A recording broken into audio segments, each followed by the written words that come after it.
Hello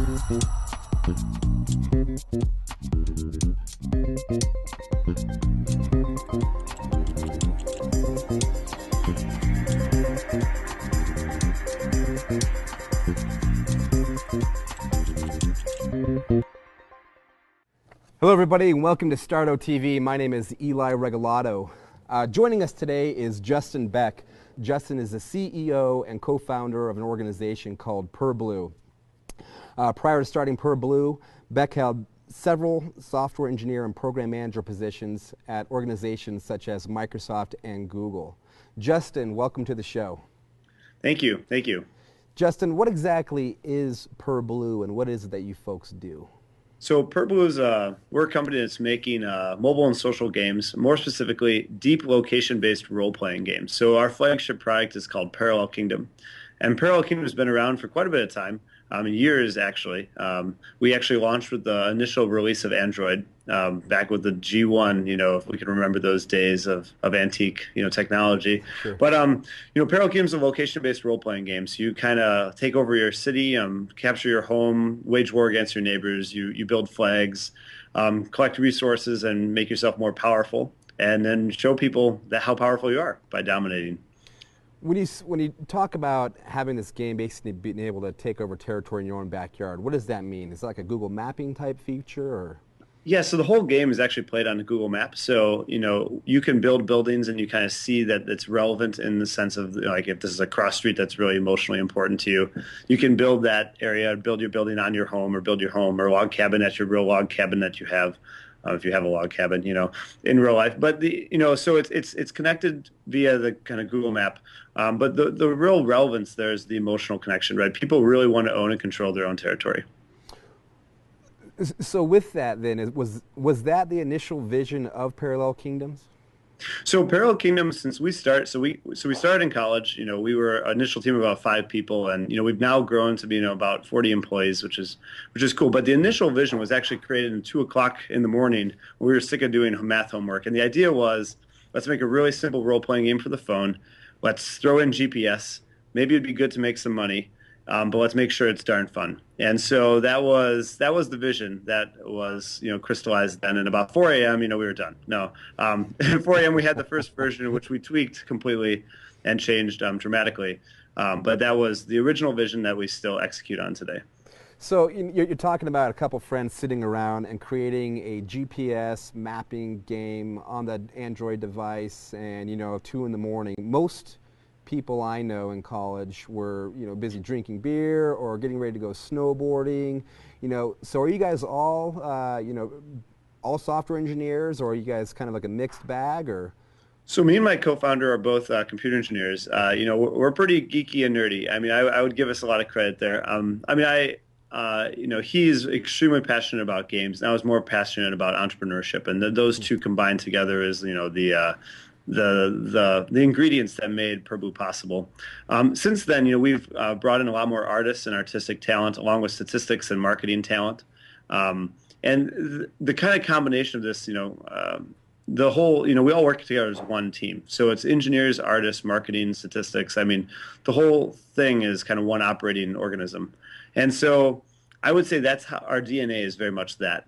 As far as, drinking in college and things like that, we also had fun in college, so, maybe not necessarily. I mean, we were pretty busy coding, so we couldn't be drinking a lot. Otherwise, the Balmer Peak just, tanks. But we've had a good time. So you have these 2 college friends, in college. You guys are going to start this game, but you're kids. You're college kids, right? Did people think you were crazy? So I think with all entrepreneurs, I think it's more socially accepted now. But I mean, in general, everyone thinks you're kind of a little bit crazy. Back then, the fact of location-based gaming was really new. Not many people had smartphones, and the fact that even you're playing a game on a phone was a really hard concept to pitch to people, because you're like, normally people are in the basement with a big monitor with really high-powered graphics cards. And so the fact that with PK, also with PK, I mean, the avatars aren't the most, it's not 3D rendering, it's back to old 2D, sprites moving around. And so the fact that we can entertain people and monetize our user base by providing just really awesome gameplay and a user experience for players has really been the validation that's enabled us to people think us we're a little less crazy. They think us more as just like confusing. Why is that working? I think people say that a lot to us still today. Well, let's talk, proof of the pudding and actually having users use your game. How many users have used Parallel Kingdom to date? So we just turned over on Friday, actually, about 1 million users. Wow. And so 1 million user accounts are created. And, we've been able to entertain and retain a lot of players. So there's a large percentage of our user base that's been playing our game for over a year, even 2 years. Now that, I don't know if our 2-year anniversary, yeah. So between a year and 2 years. So there's a large amount of very loyal players still playing the game today. So the gaming sector in and of itself is very competitive. The mobile space is becoming increasingly more and more competitive. So what really sets Parallel Kingdoms apart from this slew of choices that I as a consumer have when I turn on my iPhone, when I open my computer? Yep. So in mobile games, I mean, it's a huge industry. It's growing still a lot. I mean, we're at a huge growth rate. It's far from over. As far as the competition, you're right. There's a lot of competitors out there. The cool thing for us is that a lot of the competitors are fighting with each other in what I call their apples, right? It's mass market, casual kind of games, tower defenses, Farmville clones. There's just all these very shallow games. And the truth is people play a shallow game for a short period of time. I mean, even if you're talking the best game, will barely retain a person's attention for over 3 months. So Parallel Kingdom is a whole different thing. I call it an orange compared to an apple. Parallel Kingdom is immersive. It's a very multiplayer. It's a deep game. There's tons of stuff to do. When people get into PK, they really don't want to leave, because there's so much things for them to do, and they already got all this wealth and things built up that they can just kind of pivot around and do different fantasies. So what we offer is a place for people to go that to experience a real true deep gameplay, to develop real relationships with players and have those social quirky kind of gangster to gangster experiences. But that's been really valuable, and so our players really appreciate that once they figure out that that's what they get with Parallel Kingdom. In the beginning, it is hard. I mean, a lot of these casual games are just so easy to get into that Parallel Kingdom is a little intimidating to a lot of people. But what we've been able to see is that we can build a really long-term business and a really long-term product by providing a deeper experience on the phone. So that's kind of what we do. Yeah. So, and it's a free-to-play game, is that correct? That is correct. Okay. So you take a free-to-play game that has 40 employees. Where's the money come from? So as many businesses, and many people realize, like, how do you make money from free downloads? And the answer is we make a lot of money from free downloads. And so the key thing is you provide a phenomenal product that people are really into. And so for the real interesting truth is in PK's situation, we make most of our money of a player after 1 month. So 1 month, the player's still not actually paying that much money. Now, that's not all true for all free-to-play games. A lot of free-to-play games make money the first day, second day, third day. But it's from a very small percentage of payers. We convert a larger percentage of payers eventually.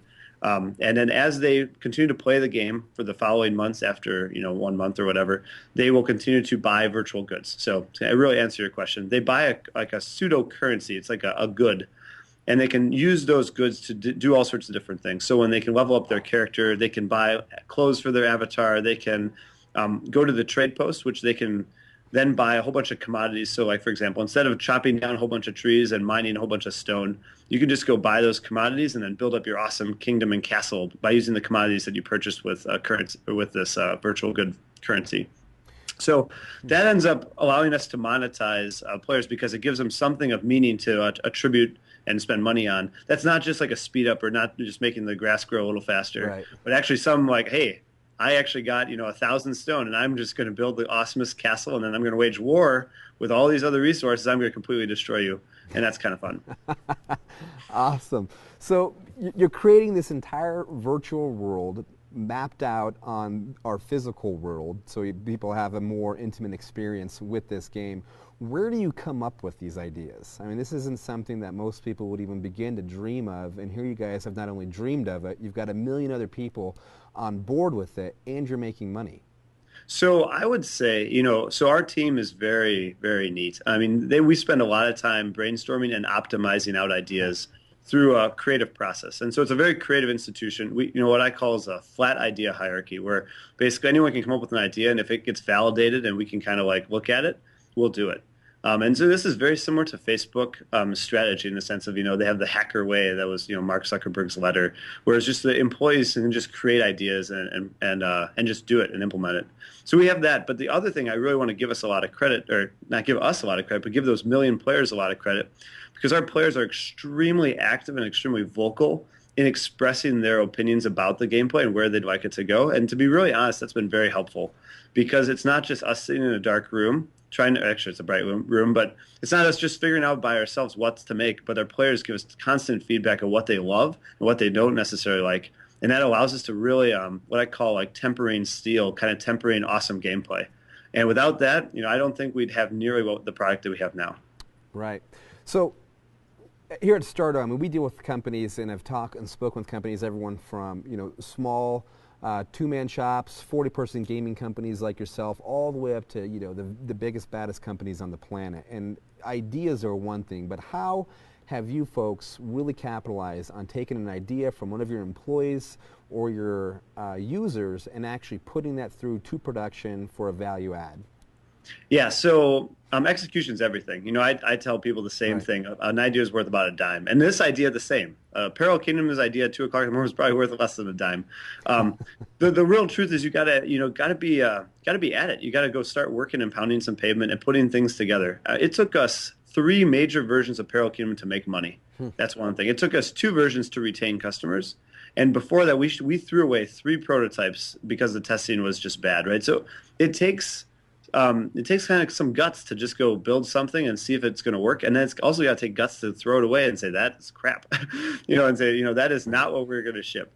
And I think that mixed with, validating traction, I think is really important. I think shipping something out there and getting some traction so you validate that you actually can retain people's attention, I think is probably the biggest success there. So on my end, on the corporate leadership end, I've said, I've made a mistake or I've failed or like this was a disaster many times, and I've wasted lots of money and lots of time by making mistakes, but I always try to learn from them. And by doing good postmortems and having a culture where you kind of just own up to your problems and your errors, I think has helped that scale as we've grown. Well, in talking about the people and on both sides, your users and the people internally, and kind of leading them as a leader and a CEO, how has creating this video game really helped you understand people? Yeah, so I've learned a chunk from employees and also players. I would say to entrepreneurs out there, really don't ever underestimate the power of psychology and really knowing how psychology works. Right, we all experience things in different ways, and by the ordering of the experiences, the emotional effects are almost consistent. You can model that out. But anyways. So what have I learned about people? I think the first one is trust is way underrated in our culture. Like building trust is one of the most important things in what you do on a daily basis. My business partner and I trust each other extremely, in one cohesive group.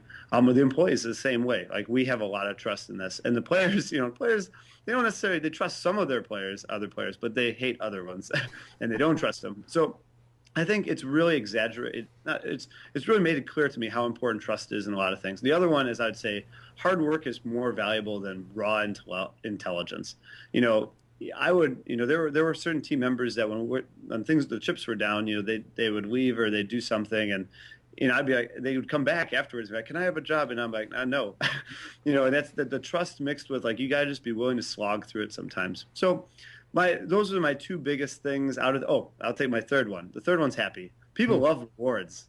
Rewarding people is in general really good. And the other thing is that people in games in particular, they want to earn the rewards. They don't want to be given it. And they actually don't even really want to buy it. They want to feel like they're accomplishing something and it was their achievement that got them this result. They don't really care about you just randomly giving them something randomly. They want to have it be connected to the work they've done.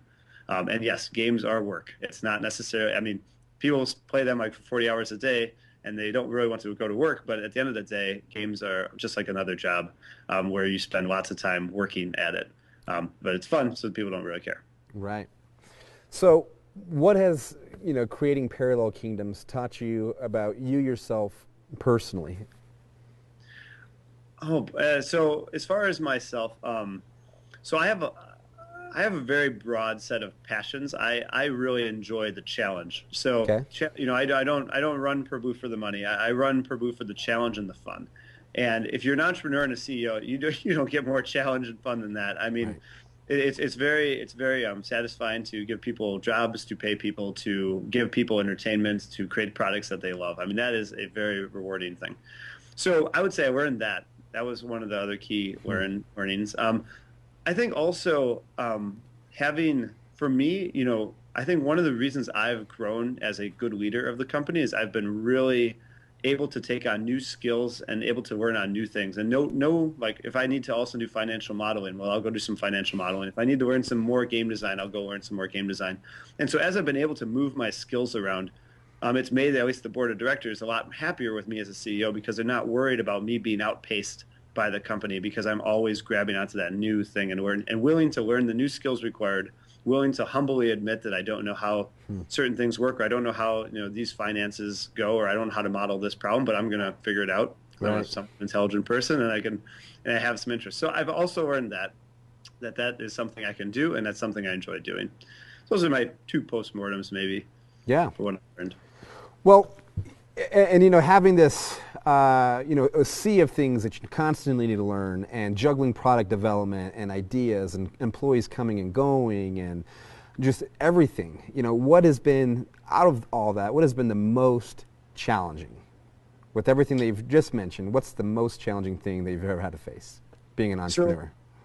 I would say the most challenging thing that I have personally challenged through is really a focus problem. So the one thing I can tell many entrepreneurs, and the most important thing you can do is focus in on doing one thing, shipping one product to one customer base in one centralized growth strategy. I unfortunately have my ideas, like too many ideas, right? You're just kind of like sprinkling around to doing many things, and that is the surest way to kill what's going on. So I would say that's my biggest own personal feat. I'm going to answer the question a second way. Sure. This is me not having one just answer. The second thing is I think with the people and creating awesome creative output as like you said, there's a million things going on.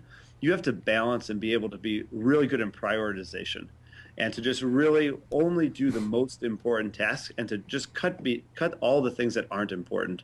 That's very challenging, and I think when I look at the whole day, each day, what's my biggest challenge is prioritization. But that's what I'm paid to do, so I'll keep doing it. Well, I think you just really hit the nail on the head, not only for every entrepreneur and innovator watching this show, but also for us internally. I mean, we've struggled with the same things. We have a magazine, we have a radio show, we're just getting involved with TV, we have a million ideas on what to implement and how to implement. How do you know what to do?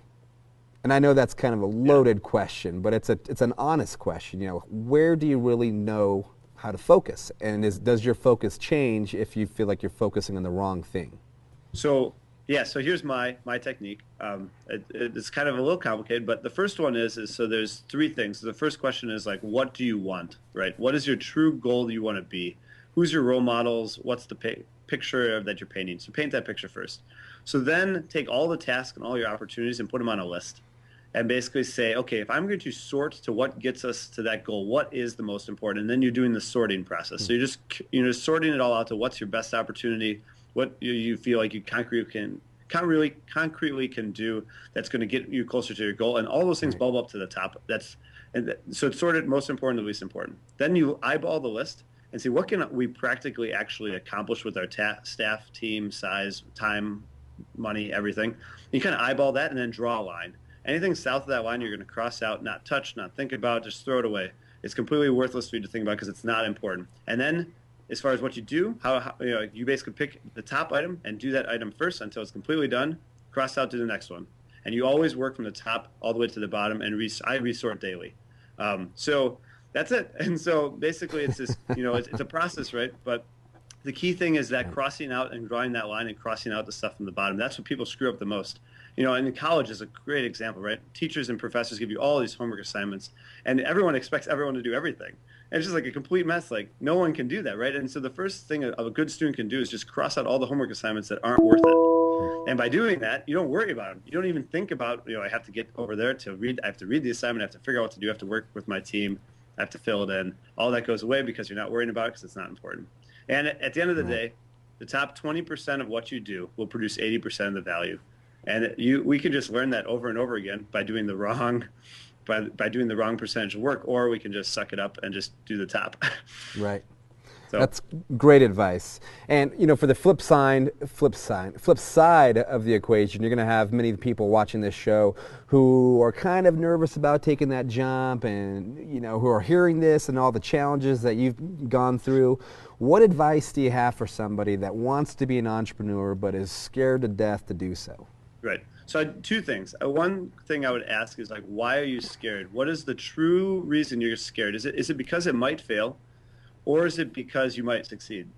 What are you scared of? And a lot of people, I think it's a money thing. They have a job, it pays them an income, and they have to jump off into not making income. And my advice there is you got to save money. You need to save up money in your savings account by keeping your operating expenses low so that you can take years off without making a dime and not have your style and cost of living or whatever it is, or your lifestyle go down. So that's step one. You have to save money. Step two is, paint yourself the picture of what's the dream, right? What do you want to do? So many people want to start their companies, and I bet them money that they will succeed. It's not rocket science. It's hard work, yeah, but what isn't? You're working hard at your regular job, and so, but if you paint the picture of success and then just kind of like lay out a pragmatic path of kind of how you validate and get there, it's going to seem a lot scarier. And so, just like how you clean up your room when you're a kid, you don't just try to clean the whole room. You just clean your bed off first, and then you go to the floor, and then you clean the dresser. And so by breaking things down, I think almost any huge business that you're building can be broken down into steps. So anyways, those are my two tips. Save money and accomplish it one step at a time. Well, when asking, future entrepreneurs, what they're scared of, what were you scared of, or were you scared? Or were you too young to be scared? So when I turned down my full-time job offer with Microsoft, I think, there was a little bit of fear there. So it was actually a really simple decision because I knew that the mobile gaming space that we were entering and the team right from college that I had was a once-in-a-lifetime opportunity. And I could work at Microsoft anytime I wanted. I mean, that's not probably true. Microsoft's probably thinking like, no, we wouldn't bring you back. But they just spent all this money like validating that they wanted to hire me, right? Why would they just all of a sudden turn me down a year from now? Right. It doesn't make sense. Microsoft's not going anywhere. I mean, its stock value might go up and down depending on what they do with Windows Mobile, but the overall the opportunity is not moving. So I think that's what made it a really brain dead decision. Is I would have been a moron to not continue to work with Prabhu and make it my full time gig. And so I think that was caused me the most stress. I think the scariest thing for me has always been the people who have been following me. I'm not worried about myself running off a cliff by myself. That's fine. That's my own decision. Right. I'm concerned about dragging people along with me. And I think that's always scared me, and it's kept me really nimble on the steering wheel because I really want to serve them the best I can, the employees that we brought along. And now here are the players, too. I don't want to let them down either. And so, I'm trudging along for success, but I'm doing it so that these people can continue to have fun working at this awesome company called PurBlue. So. Well, give me an example of, let's just say one of your users or one of your users of your game, one of your players. What has made you most proud? What's one of the proudest moments you've had with either interacting with one of them or an email you received or a call or...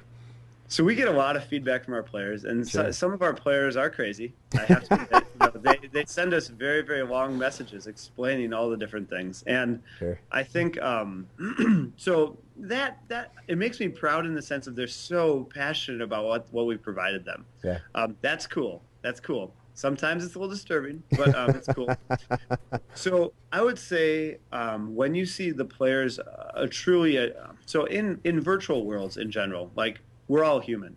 And the human nature never goes away, right? And Right. when we see, what I think I get the most excited about is the trading that's happening inside our little internal economy. And when you have all these Hmm. people who are analyzing the market and understanding if the price of gold is going to go down or up or what commodities they should be buying and trading. Now, I just like economics, but seeing that we've been able to create that for these other people to get a big kick out of trading commodity resources in a virtual world that don't exist, right? None of these things exist. They're all Right. just bits in a database. Um, that's pretty cool. And so I nerd out with that, and I get pretty excited about those features. So, what does the future look like for PurBlue and Parallel Kingdom? So, two questions, and if you could just address them both as separate questions, that'd be great. Yeah, so for PurBlue in particular, we are actually no, for Parallel Kingdom in particular, we have a great set of players already out there. We have a great game already out there, and so we're going to continue to make it more interesting. Continue to evolve the depth and try to make it a game that we can kind of continue to scale for the upcoming years. I mean, I think the lifetime of Parallel Kingdom as an entertaining product is far from over. So Parallel Kingdom, but it's more of similar stuff. It's a kingdom conquest game. So as far as that's Parallel Kingdom, for PurBlue, we have some exciting things in the pipeline. So with the success of Parallel Kingdom that we've been able to experience, we've been able to move the revenue from that and being able to invest in new projects. So we've got some new things coming out in a very soon order here, which should be exciting. And so that's abstract and not very helpful, but the thing I will also say is that we love deep gameplay. We've found great value that we're creating by providing deep gameplay on the phone, which I don't think many people realize yet. So that's one of our focuses that we're hitting. And the second one is location-based gaming. We view as far from over. PK, we've stretched some legs and we've done some really interesting things, but we have a lot more creative ideas on how to make location-based gaming really big. So the future for PurBlue is really those two things: deep location-based games, and we'll see how that goes. Excellent. And what's on the horizon from an entrepreneurial standpoint? Yeah, so with that focus thing I was saying earlier, I'm very focused on this growth strategy. So starting a company is one thing, but growing a company is a separate thing, and they're very two different things. And so I'm very excited about the growth. So that's my current challenge right now: is how do we grow this? How do we scale up our teams? How do we scale the creative pipeline? How do we make sure our marketing is all working and things like that? So that's my current challenge now. My goal is, and I continue to advise and mentor other entrepreneurs, and then eventually I want to kind of continue to do that. So I'm trying to create value by sitting in on boards and doing advising for other startup companies, Cool. especially direct B2C companies. And so that's been entertaining too. So, and eventually, I hope to start more companies. So after PurBlue is done, I will hopefully found a few more companies, and I kind of want to found about 5 companies before I die. Cool. We'll see how that goes, but maybe less, maybe more. Yeah, well, you're off to a good start, obviously. So let's try a little experiment. So I know with Skype, we have a screen share option. Is there any way that you could take us with your computer on a screen share and show us what PurBlue and what Parallel Kingdom looks like? So let me, that is a good question.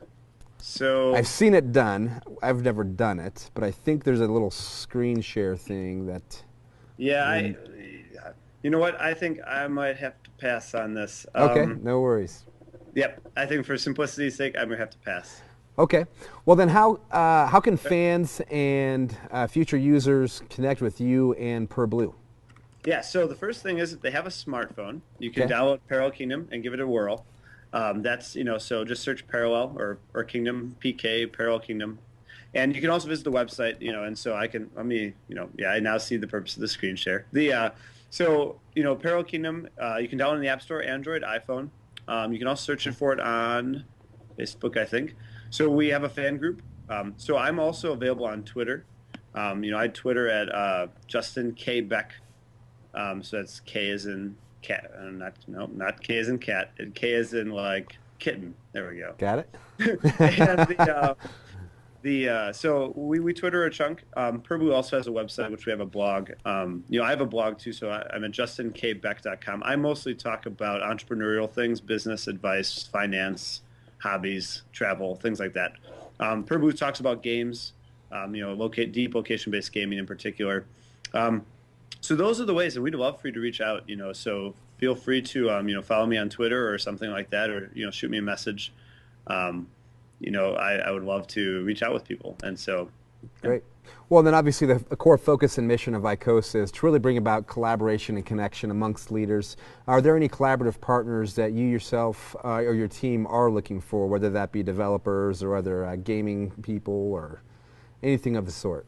Yeah, so as far as this, we are, kind of continually hiring both artists, engineers, marketing, stat people. That's been very fun, and anyone wants to join our team. The other thing that's true is, we continue to partner with other companies on customer acquisition and partnerships. So that's happening as well. And then if you're an entrepreneur and you're kind of working on your business, I would love to, chat with you and just become connected with you, because that's just something I enjoy doing. And so I continue to build out a good network and help advise and help companies, or just have a conversation. I enjoy that. Because I love business and I love nerding out about startups. So, excellent. Well, Justin, thank you very much for your time. This has been a great session, and we wish you all the best with your team over at PurBlue and Parallel Kingdoms. Excellent. Thank you, Eli. All right. Thank you. Take Bye-bye. Care.